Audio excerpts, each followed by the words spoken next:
영상에 몸과 마음을 갈아 넣었다가 결국 탈이 난 저는 얼마 전에 병원을 찾았습니다. 의사 선생님께 이것저것 설명을 듣는데 피 한 번 뽑는 혈액 검사의 비용이 생각보다 비쌌죠. 알고 보니 혈액으로는 다양한 몸의 이상을 검사할 수 있는데 저는 일반적인 혈액 검사보다 훨씬 더 많은 항목을 확인해야 했기 때문에 그만큼 비용이 비쌌던 것입니다. 혈액 검사 결과는 다행히 큰 이상은 없었습니다. 몸이 안 좋은 김에 갑자기 궁금해져서 만드는 오늘의 교양만두, 조선시대 환자와 병원, 그리고 치료비 이야기 시작합니다. 국가 차원의 의료체계에 관심이 많았던 대표적인 왕은 정조였습니다. 1786년 홍역이 대유행하던 때 고민이 깊던 정조는 의관들을 조져서 국가적인 전염병 대책인 홍진구료 절목을 만들어 내립니다. 이 내용을 보면 전염병으로 인해 활인서를 찾은 백성 중 가난한 사람을 가려내 음식물을 지급하고 백성들을 대상으로 왕진을 하거나 약을 지급하면 반드시 문서에 기록하라 라는 명이 담겨 있죠. 활인서는 도성 내에 있는 가난한 백성들을 구료하는 기관이었는데요. 정조는 만약 가난하지 않은 사람이 뻥을 쳐서 약을 받았을 때는 중한죄로 처벌하도록 했죠. 또 환자들은 미리 관아에 확인 도장을 받았다가 약이 필요한 경우에는 이 도장을 보여주고 약을 받아갈 수 있도록 했고, 환이나 탕액 같은 약물은 지방에서 올리는 곡물에서 마련하도록 시스템을 정비했으며 부족한 수량은 백성 구제 기구였던 진율청에서 내도록 했습니다.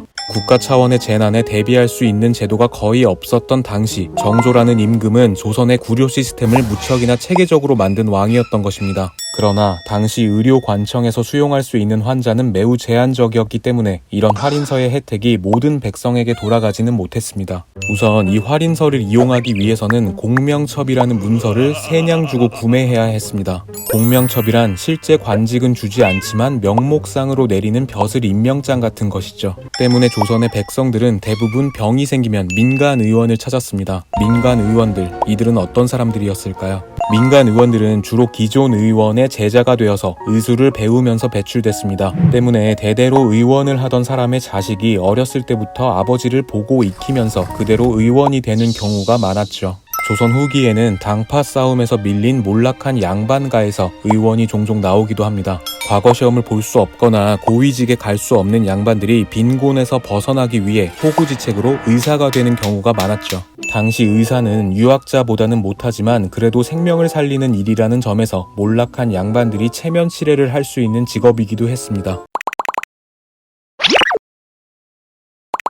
그럼 당시 환자들은 의원들에게 얼마만큼의 치료비를 어떻게 지불했을까요? 우선 당시는 완벽한 의학 분업의 시대였습니다. 환자를 치료하는 곳은 의국이나 의원, 약재를 판매하는 곳은 약포 혹은 약방이라 불렸죠. 의원에서는 대부분 처방전만 써주고 약은 약을 전문적으로 하는 약상 등에게서 환자들이 직접 구해서 썼습니다. 이런 시스템은 지금과 비슷하죠. 그러나 의학 분업을 했던 이유는 완전히 다릅니다. 당시에는 여러 약재를 모두 갖추고 환자를 받을 수 있을 정도로 자본을 가진 의원이 거의 없었습니다. 또 17세기 중반 이후 상업 발달로 민간 의료 시장이 커지면서 의원들이 많아졌고 백성들 역시 민간 의원에 몰리면서 의원들 간의 경쟁 체제도 형성됐죠. 치료비는 꼭 돈으로 주는 것은 아니었습니다. 온갖 물품으로 지불하는 경우도 많았고요. 시장에서의 교환 가치가 있는 거의 모든 물품을 치료비로 낼 수 있었습니다.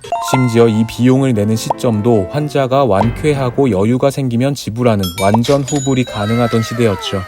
1885년 고종 때에 만든 최초의 근대식 병원인 제중원에는 다음과 같은 규칙이 있었습니다. 환자가 몸을 움직이지 못하여 의사를 요청해 의사가 몸소 왕진한 경우의 비용은 한 번에 50냥을 선납한 후에야 의사를 만날 수 있다. 또 환자가 입원할 경우 상등 환자의 1일 치료비는 동전 10냥, 중등 환자는 5냥, 하등 환자는 3냥이며 가족이나 의탁할 자가 없는 사람에게는 공립의원에서 그 비용을 보전한다.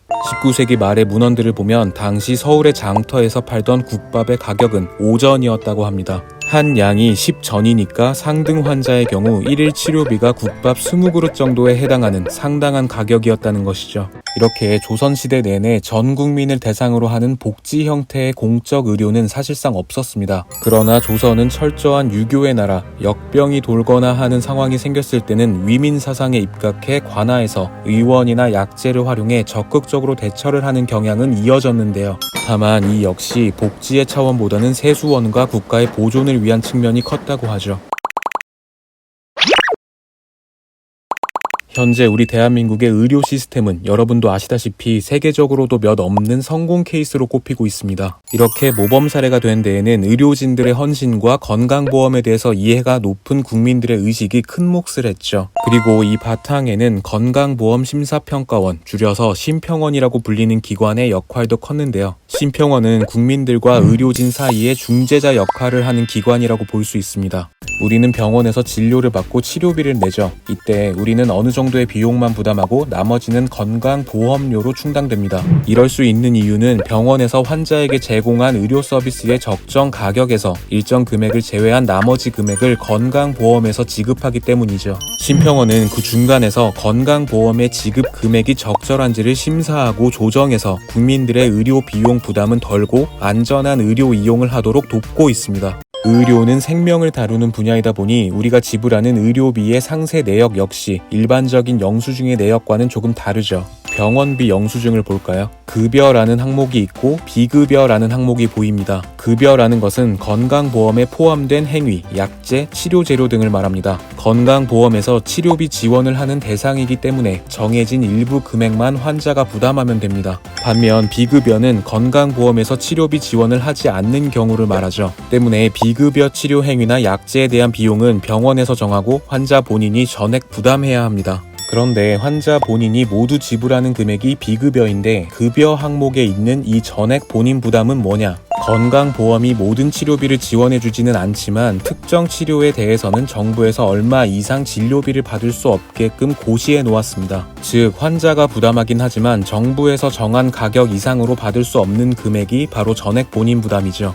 비급여는 병원에서 환자에게 행해진 진료나 약제에 대해서 임의로 가격을 지정할 수 있기 때문에 전액 본인 부담과는 차이가 있습니다. 심평원은 이 전액 본인 부담금과 비급여 진료비가 기준에 맞게 부담되었는지를 확인해서 더 많이 낸 비용이 확인되면 이를 되돌려받을 수 있도록 도와주는 비급여 진료비 확인 서비스를 제공하고 있는데요. 심평원 홈페이지나 앱에서 비급여 진료비 확인 신청 메뉴로 들어가 진료를 받은 병원 정보와 환자 정보 등을 입력하고 필요한 서류를 제출하면 규정에 맞게 제대로 지불됐는지 확인받을 수 있고 진료비 확인 결과 잘못 납부된 진료비가 확인되면 이를 환자가 병원에서 되돌려받을 수 있게 도와주고 있죠. 여러분 아무리 우리나라 의료 시스템이 좋아도 아파서 좋을 것은 영도 없습니다. 절대 아프지 마시고요. 물건을 살 때 꼼꼼히 알아보고 합리적으로 결정하시듯이 비급여 진료비 확인 서비스로 똑똑한 환자가 되시길 건강하시길 바랍니다. 교양만두였습니다.